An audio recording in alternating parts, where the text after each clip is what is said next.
Hello friends, welcome to my new blog. তো কেমন আছো তোমরা সবাই? আশা করছি তোমরা সবাই ভালো আছো। আর আজই কিন্তু অনেক রোদ উঠেছে। এখন বাজে সকাল 11:30 আর রোদের জন্য বাইরের দিকে তাকানো যাচ্ছে না। তো চলো তোমাদেরকেও দেখিয়ে দিই।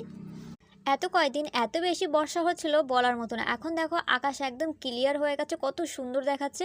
শুধু সাদা আর আকাশি কালারেই ভরে আছে আকাশটা। আশা করছি আর বর্ষা হবে না, জানি না কি হবে।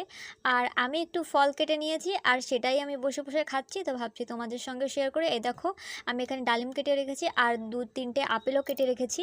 আমার আবার খোসা ছাড়িয়ে আপেল খেতে খুব বেশি ভালো লাগে, ওই জন্য আমি একবারে খোসা ছাড়িয়ে অনেকগুলো কেটে রেখেছি একটু পরে পরে খাওয়ার জন্য। আর ডক্টর আমাকে বলেছে একটু পরে পরে কিছু না কিছু খেতে, কারণ তোমরা তো জানোই আমি অনেক বেশি রোগা, এতটাই রোগা বলার মতো নয়। আর এই জন্য আমাকে অনেক বেশি কথা শুনতে হয় লোকের কাছ থেকে। যে আমাকে চেনে না সেও বলে, যে আমাকে চেনে সেও বলে, ইভেন ফ্যামিলিরা তো আছেই, আমাকে সবসময় মানে অনেক কথা বলে যেগুলো আমার অনেক বেশি খারাপ লাগে।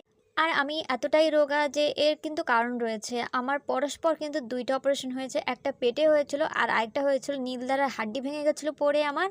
তো তার জন্য আমার অনেক বড় একটা অপারেশন হয়েছে। আর আমার কিন্তু ওই পিঠে কিন্তু 2টো রড বসানো আছে, স্ক্রু লাগিয়ে দিয়েছে। তো তার জন্য এখন আমি চলতে পারি। আমার এমন অবস্থা হয়েছিল যে আমি একদম চলতে পারতাম না, আমার নিচের পাশটা প্যারালাইজ হয়ে গেছিলো।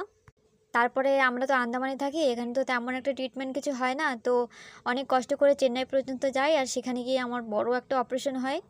2 মাস শুধু আমি একদম সিধা হয়ে শুয়েছিলাম, আমি উঠতে চলতে পারতাম না কিছুই, একদম পাও তেমন একটা নাড়াতে পারতাম না। আর এখনও কিন্তু আমি পুরোপুরি ঠিক হইনি, আর তখন আমি অনেকটাই ডিপ্রেশনে চলে গেছিলাম।